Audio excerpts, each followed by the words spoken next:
আজ আমি অনেক মনের জোর আর আশা নিয়ে একটা জিনিস বানাতে বসেছি, আর সেটা হলো মা সরস্বতী। সোশ্যাল মিডিয়া থেকেই এই ঠাকুর বানানোর রেফারেন্সটা নিয়েছি। প্রথমবার ট্রাই করছি বলে খুব ভয়ে ভয়েই করছিলাম, তবে একটু একটু করে যখন করতে শুরু করি তারপরেই ভয়টা কেটে যায়। সাথে মনে পড়ে যায় সেই পুরনো দিনের কথা, যখন স্কুলে ঠাকুর আনতে যাওয়ার জন্য কত এক্সাইটমেন্টই না ছিল।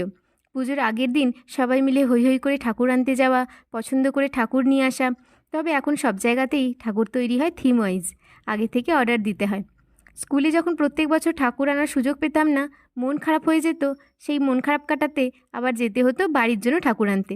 নিজের মতো করে শাড়ির রং পছন্দ করতাম। আজকে আমার এই সরস্বতী ঠাকুরের শাড়ির রং কেমন লাগলো অবশ্যই আমাকে জানিও। প্রথমবার ট্রাই করছি, তাই খুব একটা ভালো না হলেও কমপ্লিট যে করতে পেরেছি তাতেই আমি খুশি। তোমাদের কেমন লাগলো অবশ্যই কমেন্টে জানিও, আর ভালো লাগলে লাইক করে দিও।